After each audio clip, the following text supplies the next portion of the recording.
Oke, selamat pagi teman-teman semua dan Bapak Danang Rahman selaku dosen mata kuliah pengelolaan pendidikan. Kami dari kelompok 12 akan mempresentasikan materi terkait Merdeka Belajar Kampus Merdeka. Di sini ada saya, Horonisa Takia, dan Widya Triindati selaku materi. Ya. Next. Oke, pembahasan yang akan kita bahas pada pertemuan pagi hari ini adalah yang pertama, konsep dasar Merdeka Belajar Kampus Merdeka. Yang kedua, tujuan Merdeka Belajar Kampus Merdeka. Ketiga, landasan hukum Merdeka Belajar Kampus Merdeka. Keempat, implementasi Merdeka Belajar Kampus Merdeka.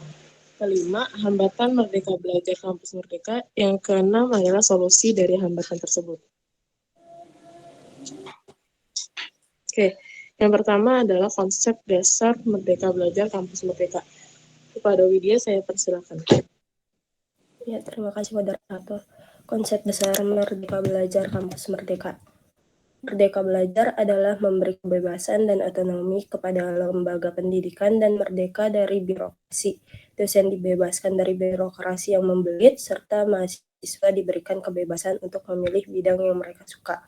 Kampus Merdeka merupakan salah satu kebijakan Menteri Pendidikan dan Kebudayaan Nadiem Makarim yang memberikan kebijakan kepada perguruan tinggi untuk memberikan hak belajar selama 3 semester di luar program studi.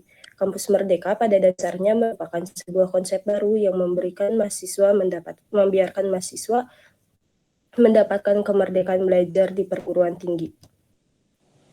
Merdeka Belajar Kampus Merdeka. Menurut Nadiem Makarim, Menteri Pendidikan dan Kebudayaan, program Merdeka Belajar Kampus Merdeka atau MBKM merupakan salah satu kebijakan Merdeka Belajar oleh Kementerian Pendidikan, Kebudayaan, Riset, dan Teknologi Republik Indonesia yang memberikan kesempatan bagi mahasiswa-mahasiswi untuk mengasah kemampuan sesuai bakat dan minat dengan terjun langsung ke dunia kerja sebagai persiapan karir masa depan.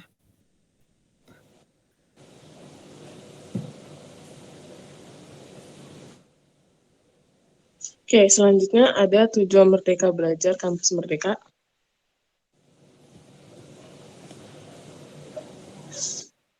Nah, ada beberapa tujuan dari Merdeka Belajar Kampus Merdeka. Yang pertama adalah untuk meningkatkan kompetensi lulusan terbaik, baik itu dari soft skill ataupun hard skill yang dimiliki oleh para mahasiswa, agar lebih relevan dan siap dengan zaman yang semakin berkembang maju.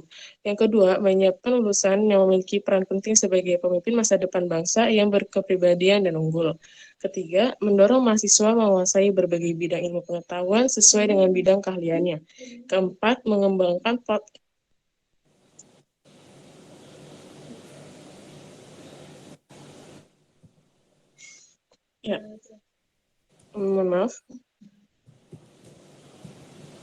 Maaf ya teman-teman, ditunggu sebentar.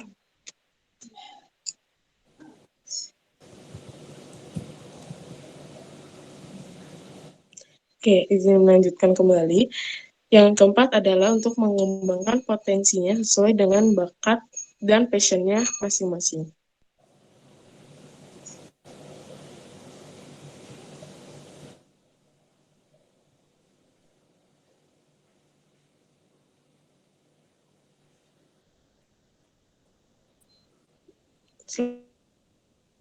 Belajar. Selanjutnya ada landasan hukum Merdeka Belajar Kampus Merdeka. Landasan yang pertama itu Permendikbud nomor 3 tahun 2020 tentang Standar Nasional Pendidikan Tinggi. Yang kedua, Permendikbud nomor 6 tahun 2020 tentang penerimaan mahasiswa baru program studi pada perguruan tinggi negeri. Yang ketiga, Permendikbud nomor 4 tahun 2020 tentang perubahan perguruan tinggi negeri menjadi perguruan tinggi berbadan hukum. Yang keempat, Permendikbud nomor 7 tahun 2020 tentang pendirian, perubahan, pembaharuan perguruan tinggi negeri, pendirian dan perubahan pencabutan izin perguruan tinggi swasta. Yang kelima, Permendikbud nomor 5 tahun 2020 tentang akreditasi program studi dan perguruan tinggi.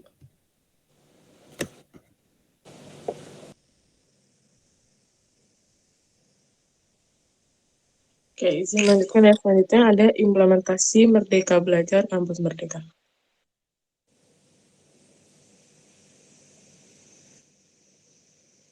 Oke, yang terkait implementasi Merdeka Belajar Kampus Merdeka itu sesuai dengan Permendikbud nomor 3 tahun 2020, pasal 15 ayat 1, yang di dalamnya itu terdapat di dalamnya itu maksudnya mereka boleh melakukan kegiatan di dalam program studi maupun di luar program studi, baik itu di luar negeri maupun dalam negeri. Di antaranya yang pertama ada pertukaran pelajar. Nah, tujuan dari pertukaran pelajar ini adalah untuk membentuk beberapa sikap mahasiswa yang tertuang dalam Permendikbud nomor 3 tahun 2020, yakni menghargai keanekaragaman budaya, pandangan, agama, dan kepercayaan, serta pendapat atau temuan orisinal orang lain dengan belajar lintas kampus. Macam-macam program dalam pertukaran pelajar itu yang pertama, pertukaran pelajar antar program studi pada perguruan tinggi yang sama. Jadi mereka bisa lintas program studi di perguruan tinggi yang sama. Yang kedua, pertukaran pelajar dalam program studi yang sama pada perguruan tinggi yang berbeda. Kalau ini program studinya sama, tapi di perguruan tinggi yang berbeda seperti itu. Lalu yang ketiga, pertukaran pelajar antara program studi pada perguruan tinggi yang sama. Kalau yang ini program tingginya berbeda, jadi program studinya beda, terus perguruan tingginya juga beda ya maksudnya, seperti itu. Next. Oke, yang kedua adalah membangun desa atau kuliah kerja nyata tematik yang biasa disingkat dengan KKNT. Kuliah kerja nyata tematik merupakan suatu bentuk pendidikan dengan cara memberikan pengalaman belajar kepada mahasiswa untuk hidup di tengah masyarakat di luar kampus. Ya, secara langsung bersama-sama masyarakat yang bersama-sama masyarakat mengidentifikasikan potensi dan menangani masalah-masalah yang ada dalam lingkup masyarakat atau desa, sehingga mahasiswa itu mampu mengembangkan potensi desa daerah tersebut. Terus mahasiswa juga diharapkan mampu mengasah soft skill kemitraan, leadership mahasiswa dalam mengelola program pembangunan di wilayah pedesaan, dan kerjasama tim lintas disiplin atau keilmuan. Di KKNT ada beberapa model dalam pelaksanaannya. Yang pertama, model KKNT yang diperpanjang, terus model KKNT pembangun dan pemberdayaan desa, yang ketiga model KKNT mengajar di desa, yang keempat model KKNT reform. Next. Oke, selanjutnya yang ketiga itu ada magang atau praktik kerja dengan tujuan itu untuk memberikan pengalaman yang cukup gitu kepada mahasiswa dengan pembelajaran langsung di tempat kerja atau experiential learning. Lalu selama magang, mahasiswa juga akan mendapatkan pula hard skill seperti keterampilan, kompleks problem solving, analytic skill, dan sebagainya. Serta soft skill-nya, yakni ada etika profesi kerja, komunikasi, dan kerjasama. Terus selanjutnya, program yang lainnya itu adalah asistensi mengajar di satuan pendidikan, atau biasa terkenalnya itu kampus mengajar ya. Tujuannya itu untuk memperkuat pembekalan mahasiswa yang memiliki program studi keguruan sebagai calon pendidik melalui praktek pengajaran langsung di sekolah atau experiential learning. Terus juga membantu meningkatkan pemerataan kualitas pendidikan serta relevansi pendidikan dasar dan menengah dengan pendidikan tinggi di perkembangan zaman. Lalu selanjutnya ada studi atau proyek independen. Tujuan dari program ini adalah untuk menyelenggarakan pendidikan berbasis riset atau pengembangan R&D, dan terus juga untuk mewujudkan gagasan siswa dalam pengembangan produk inovatif yang menjadi gagasan, meningkatkan prestasi mahasiswa dalam ajang nasional dan internasional. Lalu ada juga penelitian atau riset. Dengan program ini tuh mahasiswa dapat membangun cara berpikir kritis, meningkatnya mutu penelitian mahasiswa, terus memperkuat pool talent peneliti, serta topikal dari pengalaman dan dalam proyek riset yang besar. Kemudian juga untuk meningkatkan ekosistem dan kualitas riset di laboratorium dan lembaga riset Indonesia, dengan memberikan sumber daya peneliti dan regenerasi peneliti sejak dini. Next. Lalu ada kegiatan kewirausahaan. Nah, dalam program ini, mahasiswa itu diharapkan mampu memiliki minat kewirausahaan untuk mengembangkan usaha lebih dini dan terbimbing.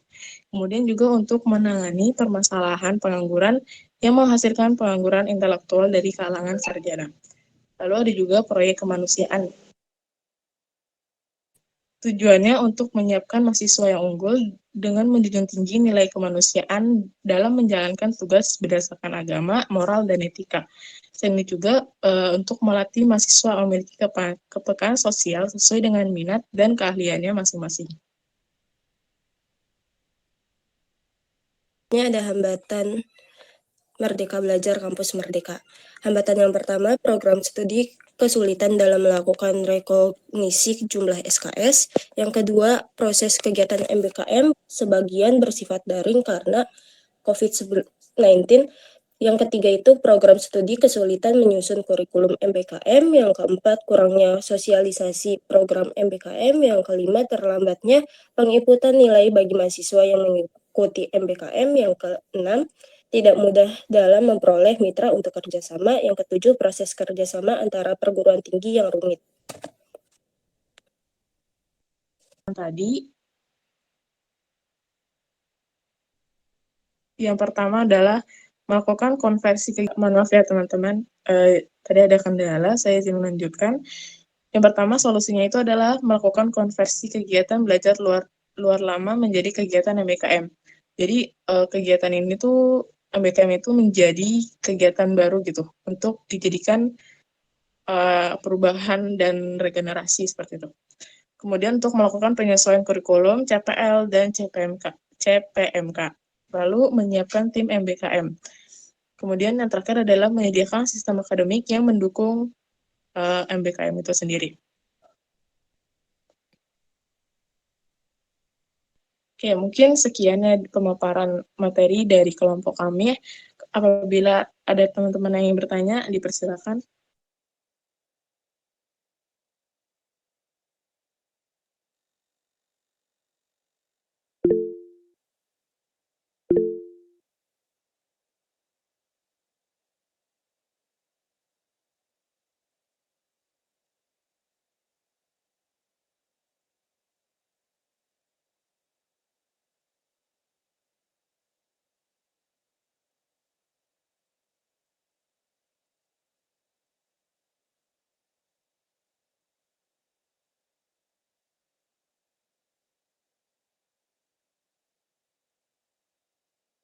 Oke, baik. Mangga dipersilahkan kepada Autri.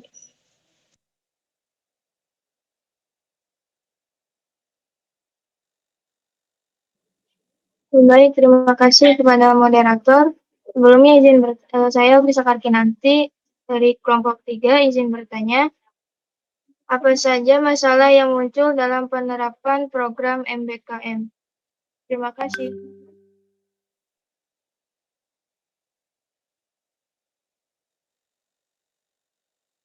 Oke, terima kasih. Selanjutnya kepada Sefira. Ya, terima kasih kepada moderator. Izin bertanya ya. Tadi kan dalam solusi MBKM terdapat poin yang menyebutkan bahwa salah satu solusinya yaitu menyediakan sistem akademik yang mendukung MBKM. Nah, bagaimana sih ciri dan kriteria dari sistem akademik yang baik dalam mendukung MBKM? Itu aja, terima kasih. Terima kasih kembali. Selanjutnya ada Sabina. Baik, terima kasih kepada moderator. Sebelumnya saya Sabina Nurfadila dari kelompok 5. Izin bertanya, menurut kelompok kalian, kira-kira apa kelebihan dan kekurangan dari MBKM sendiri jika dilihat dari secara keseluruhan? Terima kasih. Oke, terima kasih kembali. Lalu ada Isfahani, dipersilakan. Baik, terima kasih moderator. Di sini saya izin bertanya, apa saja dampak positif dari kurikulum Merdeka dan apakah ada dampak negatifnya? Tolong sebutkan. Terima kasih. Ya, terima kasih kembali. Selanjutnya ada Ayu Francisca, dipersilakan.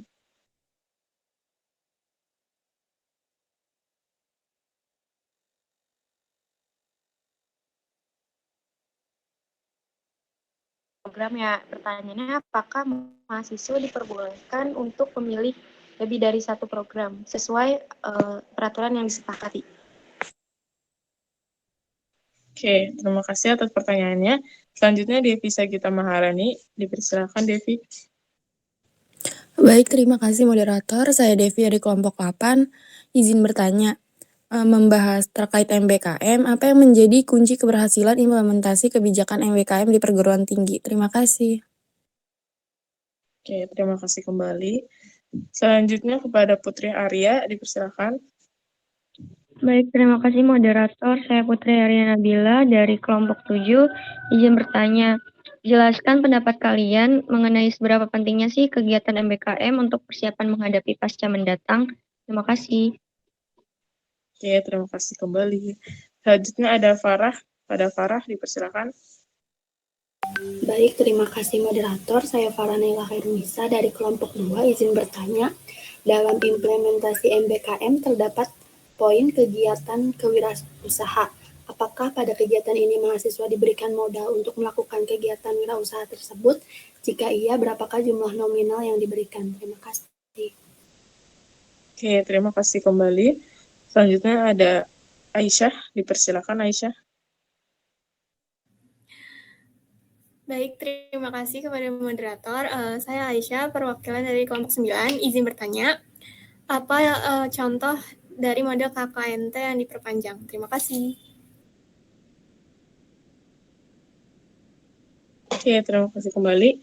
Selanjutnya ada Noval. Silakan Noval. Ya, terima kasih. Pertanyaannya, apakah MBKM sudah efektif pada saat ini dilakukan? Terima kasih. Oke, terima kasih pertanyaannya. Selanjutnya ada Kafilah. Silakan Kafilah. Baik, terima kasih. Apakah bisa mengkonversikan nilai semua mata kuliah untuk program MBKM atau hanya beberapa mata kuliah saja yang dapat dikonversikan? Jika iya atau tidak, mengapa? Terima kasih. Oke, terima kasih atas pertanyaan dari teman-teman semua. Kami dari kelompok 12 izin meminta waktu untuk berdiskusi terlebih dahulu ya. Terima kasih.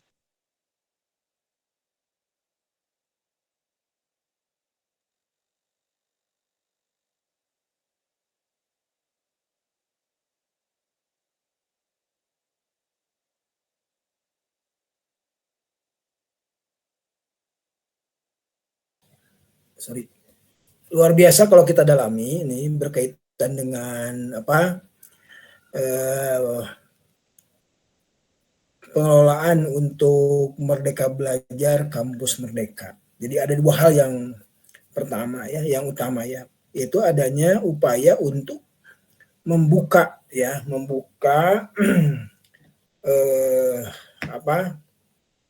sistem perkuliahan lebih fleksibel untuk Anda yang barangkali mempunyai minat keilmuan yang lain.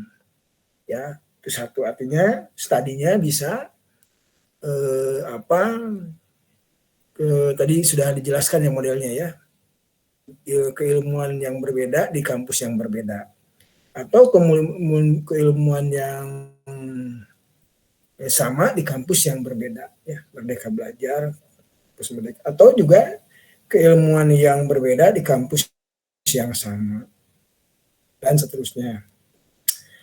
Nah, di situ fleksibelnya, tetapi ternyata tidak mudah ya untuk ini. Tadi sudah jelaskan kesulitan-kesulitannya dan dicoba secara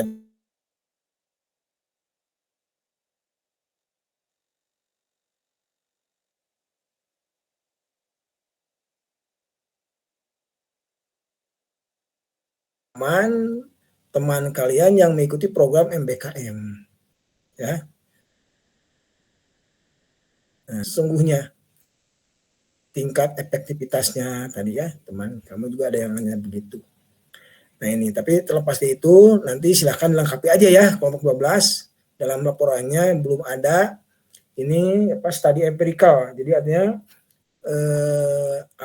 hasil pengamatan ya secara empirik. Kalau kelompok yang lain di kelompok 11 sebelumnya pernah ke sekolah empirikalnya. Nah, ini Anda bisa tanya temannya ya, teman-teman yang ikut program MBKM ya, itu kelas biasanya ya. Oke. Yang kedua, jadi kuliah ini untuk pemaparan kelompok terakhir. Minggu depan masih ada pertemuan untuk evaluasi ya. Dan setelah itu kita akan melaksanakan ujian akhir semester. Nah, untuk evaluasi silahkan yang masih bolong-bolong tugasnya lengkapi. Ya, masih ada waktu sebelum saya eksekusi minggu depan untuk diselesaikan dan dihitung bagaimana kontribusi Anda. Ingat, saya memberikan nilai ya itu startnya A startnya. Tinggal Anda melengkapi. Kalau mau melengkapi semua berarti A. Tapi kalau tidak lengkap ya dikurangi ya. Jadi saya berikan startnya A. Semua nilainya A awalnya. Tapi bisa jadi B, bisa jadi C, bisa jadi D, bahkan tidak lulus. Bergantung kepada bagaimana Anda melakukan kegiatan perkuliahan dan berinteraksi secara aktif dalam program ini, termasuk juga menyelesaikan tugas-tugas perkuliahan. Itu ya. Itu silakan sebelum tanggal berapa nih? Seminggu lagi ya saya eksekusi, dan setelah itu baru kita akan melaksanakan ujian akhir semester. Untuk ujian akhir semester lebih kepada praktek ya, praktis. Jadi artinya saya menuntut Anda untuk membuat program, membuat pengelolaan. Silakan pilih. Dari sekarang boleh Anda datang ke sekolah, tanya ya, kita akan nyusun program, misalkan program keuangan sekolah, program pengelolaan kelas, dan seterusnya ya. Jadi seolah Anda ini sebagai guru atau kepala sekolah yang menyusun program kegiatan. Nanti soalnya akan saya sampaikan di akhir ya. Itu penjelasan untuk ke depan ya. Oke, kelompok 12 sudah siap menjawab?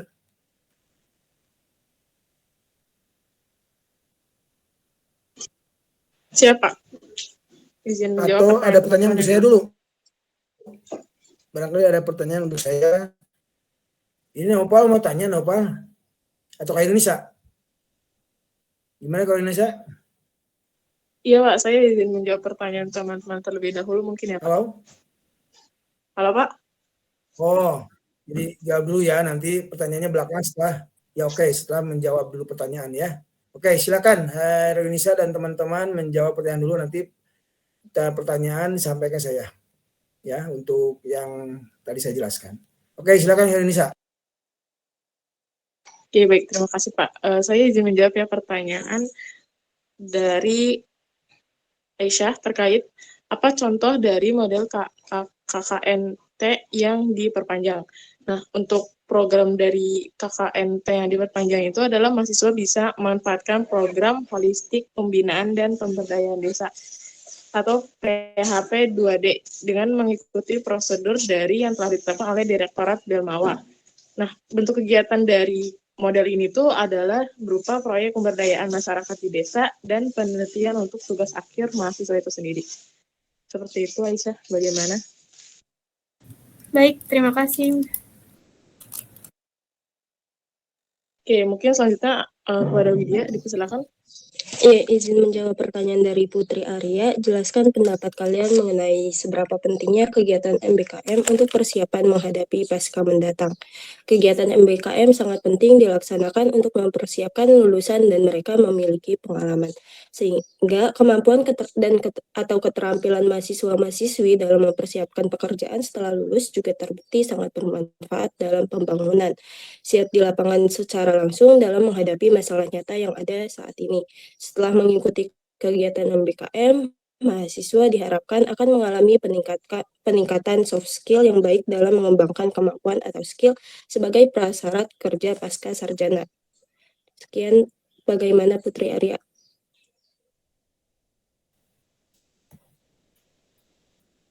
Ya, ini setiap kelompok kan menjawab 4 ya, masing-masing 2 orang, 2 pertanyaan. Tadi kalau Indonesia baru 1 ya? Iya Pak, ini 1 lagi. Ya, silakan. Oke, mungkin cukup ya dari Putri Arya. Saya izin melanjutkan dan menjawab pertanyaan dari Ayu Francisca, yakni pertanyaannya, Dalam implementasi Kampus Merdeka ada beberapa program. Apakah diperbolehkan jika mahasiswa mengikuti lebih dari satu program yang telah disepakati tersebut? Oke, jawabannya itu adalah setiap program yang diikuti akan memiliki periode aktif. Jadi apapun programnya itu akan ada periodenya tersendiri gitu. Nah, setelah masa periode itu selesai, mahasiswa dapat mengikuti periode selanjutnya selama 2 periode. Jadi kalkulasinya itu ada 1 periode itu 1 semester, setara dengan 6 bulan. Dan maksimal mahasiswa itu hanya diperbolehkan mengikuti program sebanyak 2 kali dari program yang sama maupun program yang berbeda. Jadi kalau misalkan kesimpulannya itu mahasiswa hanya bisa mengikuti program sebanyak 2 kali. Apabila di angkatan selanjutnya itu maksudnya udah 2 kali nih. Jadi selanjutnya itu mereka tidak bisa mengikuti lagi programnya. Seperti itu, Ayu. Bagaimana? Ya. Ya. Ya. Ya, mungkin karena kan Ayu hitungannya cukup 40 SKS ya. Iya, Pak. Totalnya Ya, itu 40 SKS. Lanjut kepada Widya. Jadi kalau 2 semester kan kalau lebih 2 semester kelebihan. Ya. Oke. Silakan. Iya, izin melanjut menjawab pertanyaan dari Devi Sagita. Pertanyaannya membahas terkait MBKM, apa yang menjadi kunci keberhasilan implementasi kebijakan MBKM di perguruan tinggi? Kunci keberhasilan perguruan tinggi dalam mengimplementasikan kebijakan ini adalah adanya kurikulum yang adaptif dan mampu menyesuaikan diri dengan perkembangan zaman. Kemudian, perlu adanya kolaborasi dan kerjasama antara program studi dengan pihak lain yang dapat mendukung keberhasilan proses pembelajaran mahasiswa. Sekian dari saya. Akhiri saja. Oke, baik. Terima kasih kepada teman-teman semua atas perhatian dari pemaparan kami. Sekian materi presentasi dari kami. Semoga dapat bermanfaat untuk kita semua. Apabila ada kekurangannya, mohon maaf yang sebesar-besarnya. Terima kasih. Wassalamualaikum warahmatullahi wabarakatuh. Waalaikumsalam warahmatullahi wabarakatuh.